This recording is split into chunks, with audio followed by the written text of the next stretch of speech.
Hi, this is my second video for my YouTube channel, Local Honey Raw. I named it that because, well, local honey is a real thing, and it's supposed to be better for you if it's raw, because that means it's not pasteurized and it has all the things that can help boost your immune system. And it's better when it's local because the bees that pollinate the flowers make the honey, and so supposedly, or scientifically speaking, it's not really my wheelhouse, they imbue the honey that they make with the local pollen. And so it helps you build up a resistance to any potential allergies to local pollen. So you're supposed to eat raw honey and local raw honey because it will help boost your immune system, as will other good things that you can do for yourself, like enhance your mood by lightening it, looking at pleasant YouTube videos and such like that. So shout out to Miss South Carolina contestant of whatever year that was, and the educations and the such like that, if anybody knows what I'm talking about. So I wanted to make some movie recommendation videos because I have seen an enormous number of films in my life, and I very much enjoy movies and TV shows. And just recently, a week or so ago, I was talking to a friend of mine who is local to me in this internet world where we are all local to one another, which I think is particularly useful, especially right now when we are all collectively, or most of us are in lockdown around the world, stuck inside. So this friend is in Australia. I have known him for about 6 years. Hey, Spring Heel Jack, what's up? And yeah, I mean, he's been local for me since 2014 via the World Wide Web. When I was in school and the internet was new, it was being launched, I remember they kept trying to call it the information superhighway, which is like, if someone who actually worked in marketing for a living came up with that, I really hope they found a second thing to do because, wowza, that's a lot. Like, really? It's just not relatable. It's not, I don't think anyone, information superhighway, like, people aren't supposed to walk on highways or, it's just not, it's not good. Didn't take. But yes, I do feel like, I mean, it's not really just for me to say, but I'm here, you're watching this, you could be anywhere. You could be anywhere in the world, and you're local to me and I to you. So, so yes, I was this friend of mine who on the internet goes by Spring Heel Jack in some circles, who is in Australia, was looking for some movie recommendations to be able to watch at his girlfriend's place for them to watch together while they're, in quarantine. And I was like, I have good ones that you will like, because I know his taste and I know your girlfriend will like. And he was like, this is what I need because we don't always want to watch the same stuff. And what ended up happening is I started with one and then it reminded me of another, which reminded me of another. It's kind of like if you have, if you're surfing on the internet, looking stuff up, or if you, sorry, this is super bothering me. If you, yes, the raw aspect is that what you see is what you get. Not like I'm gonna cut and then I'm gonna get this piece of hair out of the way and then I'm gonna splice it together. It's not. No, this is rough. This is raw. It is what it is. I am what I am, and that's all that I am. But I'm not Popeye the Sailor Man. So, if you've done, it's back to the movie conversation, if you've done the thing where you're looking something up and then you see, oh, Pete Postlethwaite, I loved him in Romeo and Juliet, and then you're in Romeo and Juliet, and he was in The Usual Suspects, so he was Kobayashi, and on and on and on and on. It's like you can do if you have the kind of cable TV with the voice control remote, I know people who sit there for like 2 hours doing that because it's just, you're just like, and then you get the battery dying in your remote alert. Like, but yeah, so that for me has the biggest appeal in terms of the way to do. I don't really want to do movie reviews because it's like, who am I to say? Also, I have some deep trauma related to really like saying, let's watch this, guys. Going back to college when I was a sophomore, and I would pick the movies for myself and 2 of my girlfriends, Tate and Heather, to go see in the theater. And I did super well. I was on a roll, and then I picked The Crying Game. They did not appreciate that particular choice. I was the only one who liked it.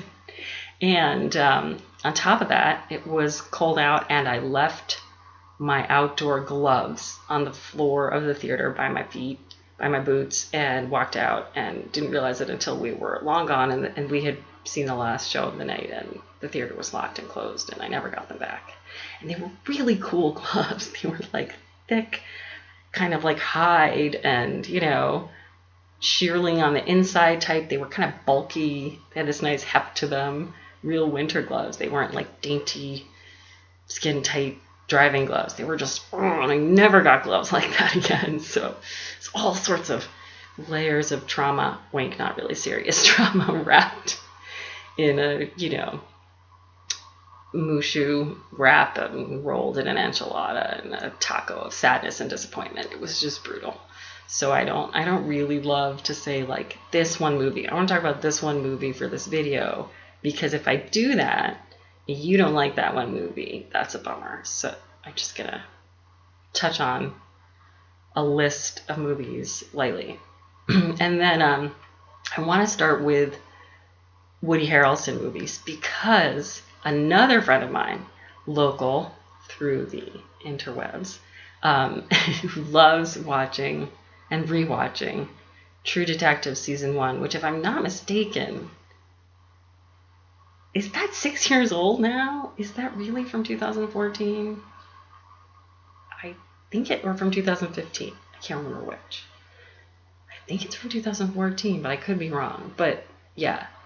So he was doing that recently, and we were on video chat, and he was just watching in his giant screen. Excuse me.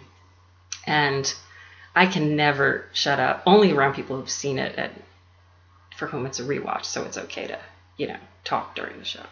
I can never shut up about Woody Harrelson. It's nothing against Matthew McConaughey's performance, but for me, it's always, this is just cinematic relativism. For me, it's just the actor who can play quiet anything, quiet desperation, quiet rage.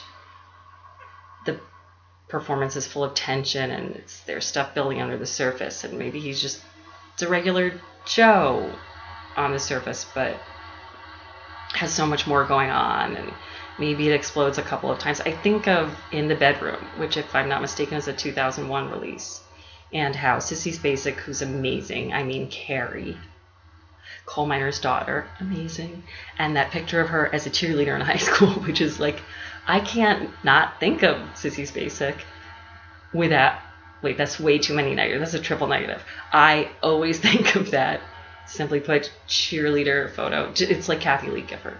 It's like, they're just so cute, and you just want to go, oh God, they're so cute. And, anywho, not that that's representative of her body of work, but she's amazing. And did she win an Oscar for Best Supporting Actress for In the Bedroom? I know she was nominated, and I know Tom Wilkinson was nominated for playing her husband. God, In the Bedroom is such a great film. So I guess I'll start there. See that if you haven't, or rewatch it. It's excellent.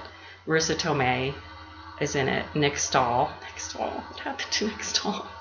Let's not get into that. And Tom Wilkinson and Sissy Spacek play the father and mother of Tom Stahl's character. William Mapother was excellent in that. I don't know what I've seen him or heard about him being in a couple of other projects. He was great. Everyone was great. It was beautifully shot, and it has this sort of the Virgin Suicides hypnotic, feel where everything is dreamy and the sun and the trees and the leaves. It's this, ambient charm thing, and it's incredible writing, gorgeous cinematography, excellent direction, and just real knockout performances. And my point is that Sissy Spacek plays, this loud, this roiling, boiling, relentless anger, and Tom Wilkinson plays the quiet desperation, aching, heartbreak, and brutal just decimation of his soul. And I don't know even how, because he's not screaming and crying, he's not pulling his hair out, and he's not, that to me is something.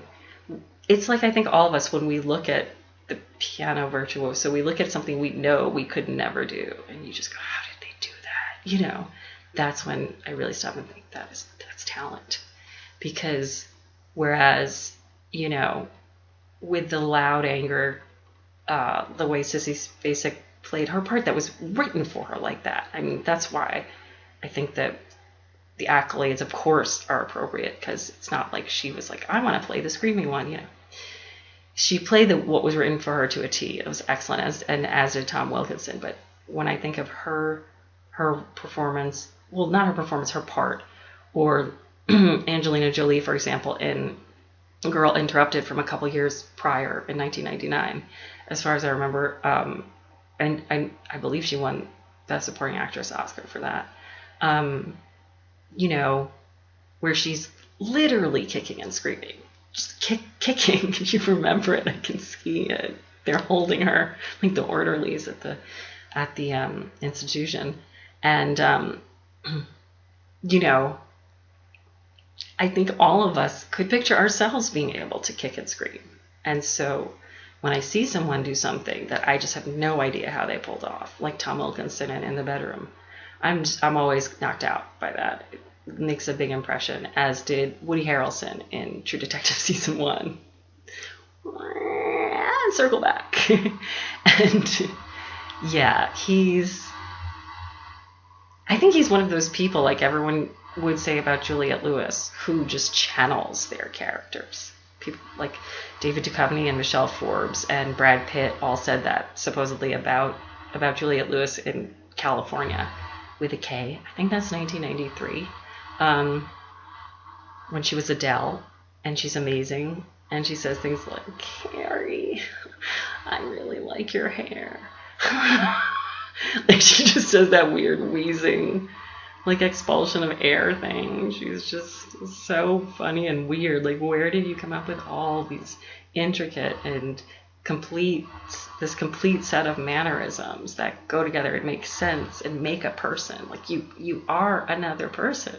And that's always, So I think that Woody Harrelson has to be that kind of actor, performer, because he just seamlessly, he's just, whereas you have, back to the cinematic relativism, you have Matthew McConaughey as Rustin Cole, and it's a very dramatic part. It's a melodramatic part. He's a character. He's a real philosophy and astronomy and physics and whatever the hell he's talking about half the time. That I'm like, yeah, sure, totally, dude. All right. But like, it's a wildly drawn character, wild-eyed, wild-haired, wildly cigarette smoking, and has a lot of things for a performer to really hold on to, a lot of mannerisms. I don't know, to me they almost go too far into gimmickry, like the smoking and the hair, the ponytail, in the later scenes, which I think the series sort of starts out with, where he's being interviewed by the current day cops. I mean, people were so dazzled, mesmerized by him in that. And for me, I'm just, I always, my attention is much more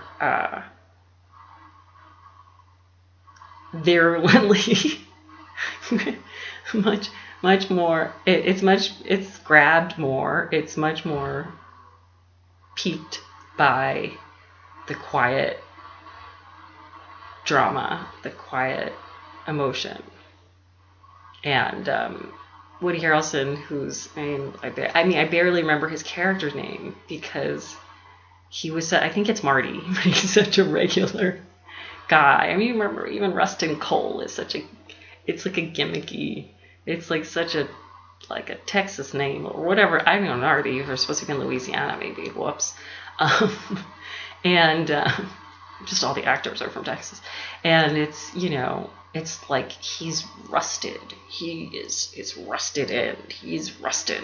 He's oxidized. He is, you know, I don't know. It's just so gimmicky to me. And I think Marty is Woody Harrelson's character's name. I never pay any attention to, like, whoever's talking to him in the scenes because I'm just so focused on Woody Harrelson. But I think they call him Marty. And it's so fascinating. It's such a performance, such a complete character, and it's multifaceted and realistic and just true. Just really rings true. This is a man who knows he's losing his daughter. He knows he's not good at being a father, but he wants so badly to protect her. He's gonna say the wrong things and he's gonna do that. You know, but the desire is there. You know, and he's just I thought that was great. Anyway, I'm just really just watching the whole series in my mind. And he, you know, he has all these, I don't want to give spoilers. This is why I don't want to do reviews, like what I'm doing. My movie list, my movie recommendation list has turned into a diatribe on a 17.5-minute rant on True Detective Season 1. Whoops. I can't give spoilers, so yeah. He makes all these mistakes as a human being, and then he sees that he's part of a larger world where his daughter is going out into the world and she's going to be at the other end of the kind of man he is. And it's just, it's fat. He's excellent. He's so good. Which brings me to what I was supposed to open with. Oh man, The People versus Larry Flynt, which, if I'm not mistaken, is a 1997 release. Milos Forman directed. Excellent. Such a good film. It was the first time I realized that Woody Harrelson is an amazing actor. It's unlike any biopic.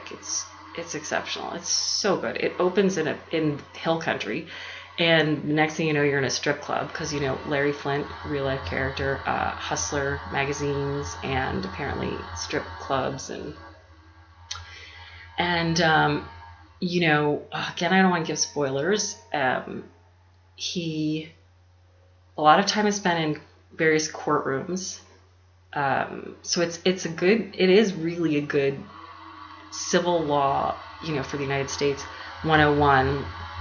Because he gets sued for defamation in print, which is libel, and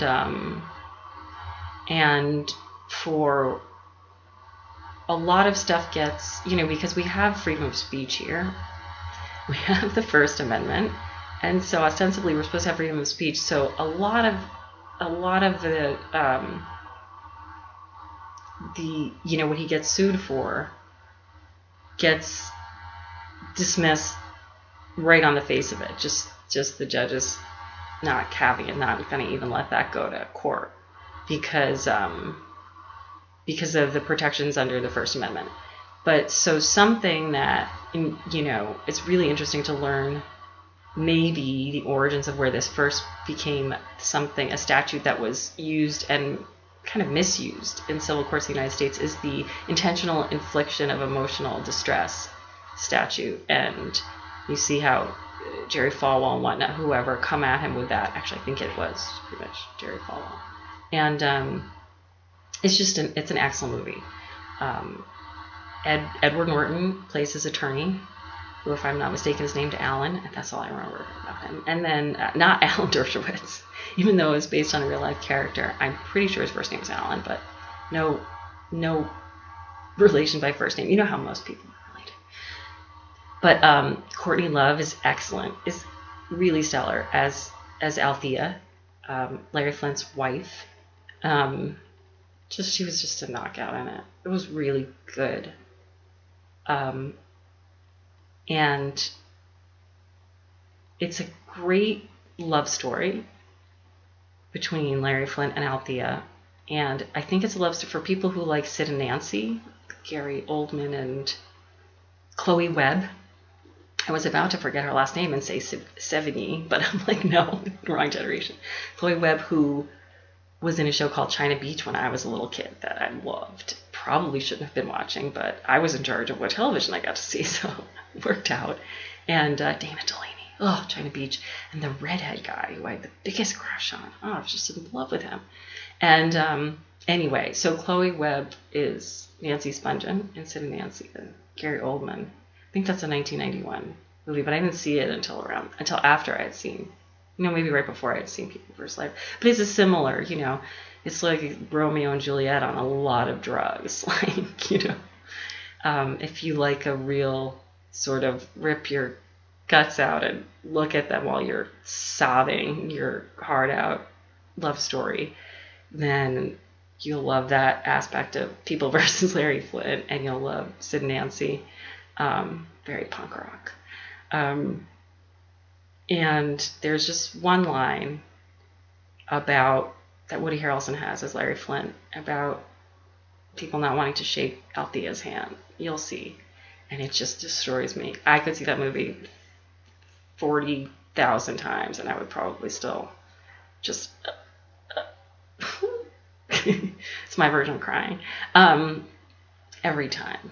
Such a great movie. Brent Harrelson, if I'm not mistaken, is his name. Brent or Brett is the real life younger brother of Woody Harrelson, plays Larry Flynt's younger brother in the movie. He was great. I don't know that I ever saw him in anything again, but he was really good. Milos Forman is excellent as a director, and it's just, you need to see it if you haven't seen it. I feel like I know all these people who have seen and love True Detective, and the need is there to go back in time a little, get into his masterworks and check out People vs. Larry Flynt, or if you saw it when it was new or even 15 years ago, see it again. It's so good. Also Milos Forman, if you like Milos. There's Amadeus, I think that's 1984. Wolfgang Amadeus Mozart. Tom Hulce is excellent in that. He was in Diner, which I have never seen, but I suppose I should. And it makes me think of a movie from the 70s called Breaking Away, because that's a coming of age. I think Diner is supposed to be a coming of age movie to an extent. I haven't seen that one, but I have seen Breaking Away. Dennis Quaid is 25 in Breaking Away, and he was a hell of a young man. He was a fine-looking specimen. It's just a great movie. It's Paul Dooley is the father, and the mother, so wonderful. She's she is a gift from the heavens. What is her name? I'll remember it. The guy who narrated Wonder Years is one of the other young men aside from Dennis Quaid. I'm blanking on his name. And then another Dennis is the lead. They have in Indiana, the University of Indiana, I don't know if they still have it, but they did back then something called a Little Indy, which is a bicycle race. That's like, I think it's 500-kilometer bicycle race. And so the movie centers around that and a young man's sort of preoccupation with Barbara something, the mother. Oh, she's wonderful, and I love her so much. I'm so annoyed with myself that I can't think of her last name. Anyway, Sea Breaking Away. I think it's like 1979, I think. And Daniel Stern is the tall guy with the curly hair and the cool voice who did the voiceovers for Wonder Years, who's in it. Dennis Quaid, Daniel Stern. The guy who was nominated for an Oscar for Little Children, and was also in Bad News Bears. Oh my God, Jackie something. I can't believe I'm blanking on this name. He's in it. He's Moocher in the group of friends, and Jackie Earl Haley. God, that sounds like someone who assassinated a president. Just because of anyway, that like Lee Harvey Oswald. Yeah, Jackie Earl Haley, Dennis Quaid, Daniel Stern. I'm getting closer and closer to Dennis Christopher is the lead, who's the real bicycle rider. The rest of his friends just get in on it because he needs a team in order to be able to enter the race, and he's obsessed with the Team Cinzano, who are the Italian bicyclists. And he just wishes he were able to do Tour de France, and it's just an amazing story, an incredibly well written, beautifully acted, wonderful in every way, perfectly 70s movie, about what it is to be from a small town and have big eyes and big world aspirations, and and not have any weird hang-ups about being from a small town, just dreaming big and not at all being held back. And it's refund. Paul Dooley does this great scene. he's a used car salesman. I think he owns his own lot. It's see it, it's so good. It's excellent, truly one of the best. Also see Little Children and whatever was in there. Yeah, Jackie Earle Haley's in that. Kate Winslet. That's about 2006 or something. I'm not sure. Patrick Wilson. Patrick Wilson is the perfect former high school perfection. I think Jennifer Connelly's in that. It's just great. So many great movies swimming around in the head. And so let's see. Yeah, Amadeus. See that. Tom Walty does a great laugh as Wolfie. And Elizabeth, what's her name? I don't know, the one who's, so many people. Not Christina Ebersole, but the one who basically, I think her character marries Mozart. She's so wonderful. Anyway, you'll see. And of course, who was in Homeland? What's his name? He played Dal Adair. Is that? No, that's not quite his name. Something like that. In Homeland, I can picture his face. He plays Solieri, who is his character sometimes narrates the film, and he's maybe through all the. I'm not quite sure if it's sustained. The narration is sustained through the whole thing, but he plays Mozart's competitor in his mind and hopes. He was such an amazing movie. F. Murray Abraham, Dal Adair. I'm not quite sure about the last name, but I think he was tall in Homeland. He was Quinn's handler. Quinn, who was, what was his name? Rupert Friend. By the way, my hands are just on my lap. I'm not looking stuff up or anything. This is note to selves. It's, I think, super important to make yourself remember what you're trying to remember instead of just constantly typity type. This is how I type. Isn't it elegant and graceful? Typity type.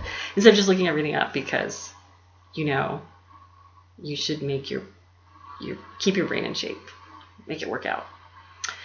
So let's see, where was I? Where to go? Oh, you know what? Because in my mind, these were all just tangents, and in my mind, I'm still on The People versus Larry Flynt. And so from there, I guess I'll take Edward Norton over to Primal Fear, which was released in the same year. Wait, was People versus Larry Flynt a 96 or 97 release? I think it was a 97 release, and Primal Fear was definitely 96. I had both of these on video cassette tape, VHS, they're in storage at this point. They were probably, I think they might have been water damaged at some point when they were in a basement. But these are movies I've seen more than twice. Let's put it that way. Okay, so Primal Fear, 1996. I'm not sure who it was directed by. It's great, though. The name doesn't really fit it. I feel like that was, like, marketing people came up with that, sort of similarly like how Paul Thomas Anderson's first film is Sydney, and, like, Showtime, I think it was, renamed it Hard 8, like, in craps. And he was like, I don't like that. Or like Leon is The Professional, But I don't know, Primal Fear, it doesn't really have anything to do with the film. And in my esteem, I've seen it a lot, but it's excellent. It's so good. And it's the first thing that Edward Norton did. He was probably 26, 25 when they filmed it. He's amazing. I don't want to give any spoilers. It's a psychological thriller. It's a courtroom drama. It's a murder mystery. It stars Richard Gere and what I think is the best thing he ever did. This movie fits him like a glove. He fits it like a glove. He's so picture perfect as Marty, and the attorney, and Edward Norton is Aaron, and Maura Tierney, who I love like as much as life itself. I could listen to Maura Tierney just say anything. I love her voice. I think voices are very important. This movie is it's probably, I've seen this movie about 24 times. Andre Brower, if I'm not mistaken. Oh, I hope I'm not screwing that up. His character works for Richard Gere's character. He is the work product guy. He is Richard Gere, the attorney. Richard Gere's, he's Marty's investigator. He becomes a subject of emotion at one point that something he found should be entered into evidence, but by the other side, and work product rule. Anyway, you'll see it. That's part of the courtroom drama aspect. Laura Linney plays the prosecutor. Richard Gere is the defense attorney. And Laura Linney was so awesome for the mid to late 90s through early. She was like such a huge part of some of my favorite movies in those years. She was in a Clint Eastwood movie Clint Eastwood was in playing his character's daughter. I think she was also an attorney in that. It was the White House one, I'm pretty sure. The when the studios would make like Deep Impact, Armageddon, when they would make the competing movies like Ants, A Bug's Life, and they did that. That was the late 90s. They did that with 1600 Pennsylvania Avenue and Absolute Power, I think it was called, the Clint Eastwood one. I think.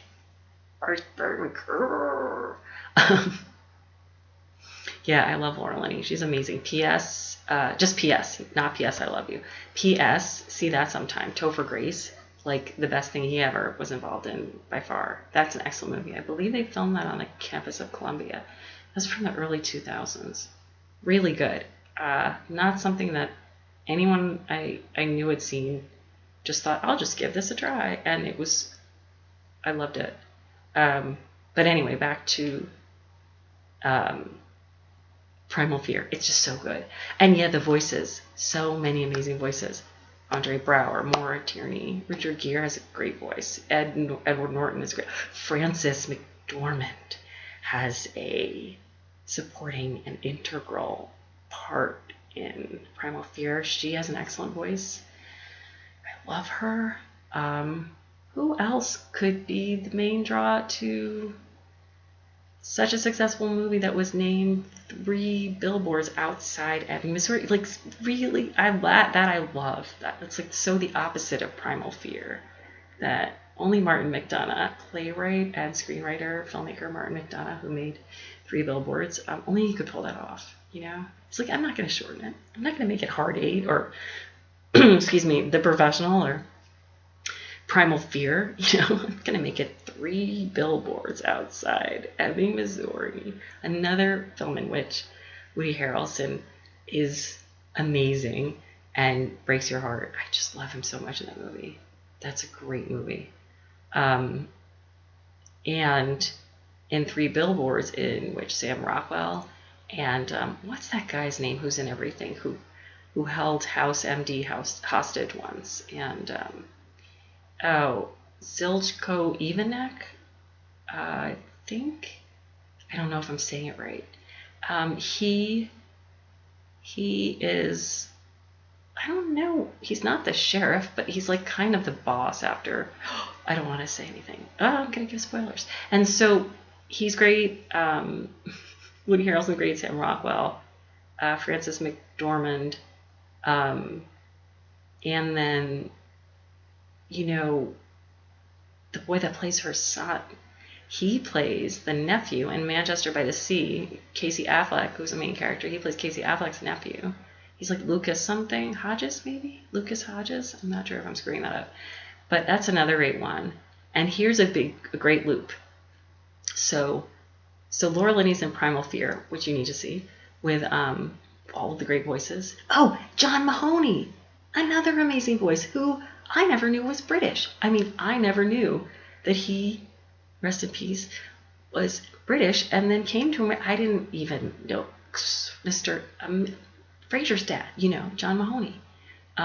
He's in Primal Fear. He's a figure in city politics. He's great. The whole movie's excellent, and you could just listen to it. John Bauer. I'm not positive if John is right. It's definitely Bauer. John Bauer and Andre Braugher. He was in Scarface. He was Scarface's best friend, the tall, handsome guy with a strong jaw. And he was in Traffic as Catherine Zeta-Jones's character's husband.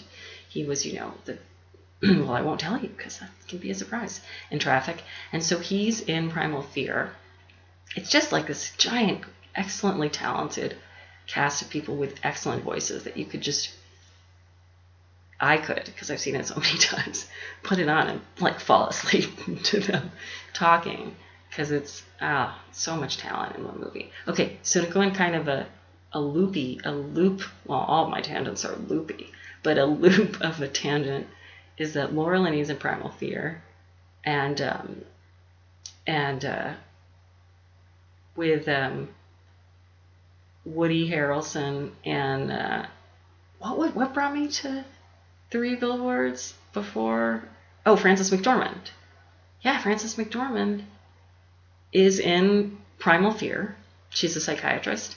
She plays a psychiatrist, and she's the star of 3 billboards. And Laura Linney, and I'm so sorry, I'm skipping ahead. And Frances McDormand's character in 3 billboards, her son is Lucas Hodges, if I'm not wrong. And then he is the nephew, Casey Affleck's nephew, in Manchester by the Sea. That's a film written and directed by filmmaker Kenneth Lonergan, who also made You Can Count on Me, which I believe is a 2000 release, starring Laura Linney. And that's the next movie I want to talk about, because she's so wonderful in that. And you just wish she were your big sister. She's so excellent, and I think it's Mark Ruffalo's first movie. He's great. And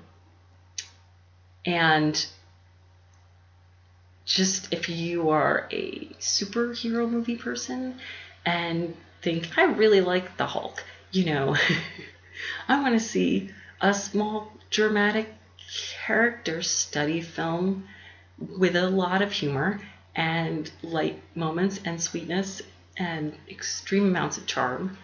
See You Can Count on Me. So wonderful. And there's a little Culkin there's a tiny little, I think it's Rory. This was 20 years ago, so he was a little kid still.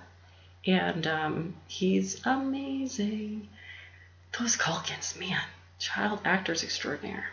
Yeah, Mark Ruffalo. It's just a small movie about a brother and a sister, Mark Ruffalo and Laura Linney, and her son, played by Rory Culkin. I think it's Rory. And it's so good. And yeah, if you liked Manchester by the Sea and think that guy who made that movie, his name's Kenneth Lonergan, he knows what he's doing. I want to see something else he made. Just for whatever reason you need, you can count on me. See it, find it, watch it. It's excellent. It's so good. And so relatable and human and real. As I like to think are most of the films I've recommended. Well, I mean, Primal Fear is an exceptional thriller and sort of psychological drama. I don't know that that's so quiet and relatable, but it's very entertaining. And in You Can Count on Me, Matthew Broderick has a small supporting role as Laura Linney's bank manager boss. And it so much reminds me, I feel like he's such a good sport in real life. Matthew Broderick, the man, the actor, not this character, has to be such a good sport because it's so much, it really resonates. It's like a tiny little cameo version to me of the kind of person he plays in Election. And like Kenneth Lonergan wrote it and was like, this would be great for Matthew. By Matthew Broderick was like, yeah, I'll do it, sure. I'm a New York actor. We're awesome. We're cool like that. We're chill like that. We fly like that. But anyway. So see You Can Count on Me. And then if you've never seen Election, and I don't really know what to say to you if you've never seen Election other than see it immediately. That's a 1996 Alexander Payne film. If you're one of these youngins who's like, yeah, I love Shailene Woodley and the Descendants, that is a film made by filmmaker Alexander Payne, and you should run out to your internet connection locally here online and find Election and see it, pay for it if you're supposed to. I don't believe in stealing movies. That's just me personally, because it's someone's intellectual property, and hopefully whoever created it was properly compensated. And so whoever currently has the rights to it, I don't know. I don't want to get into the business end of it. I just wanted to say for the record, I'm not telling people to steal movies. So yeah, I think that's a good... Oh, you know what? I'm not going to end there because Election, 1996, Alexander Payne, starring the inimitable Reese Witherspoon, Lady Reese Witherspoon, as I like to think of her. It's amazing, excellent. Who's in it? I'm like completely at a loss. Just basically Reese Witherspoon and Matthew Broderick being amazing. And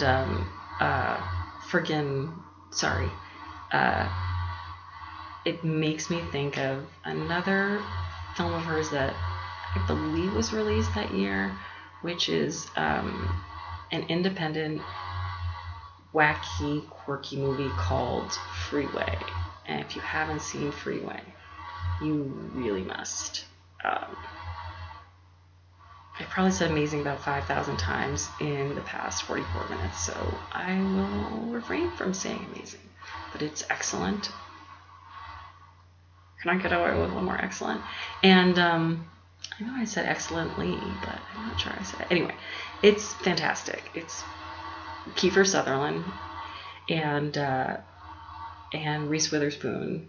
And is it Bokeem Woodbine was in the beginning with her? I don't know. It's just Brooke Shields pops up in it, and that was sort of her return to being on film, which was amazing at the time. I remember like, oh my God, Brooke Shields, it's alive! Like, she's so cool. She was so cool to take that role and do that, and grace us once again with her gorgeousness and her also another excellent voice.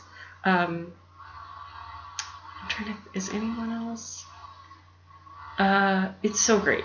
Freeway. It's crazy. It's the movie you'll never believe.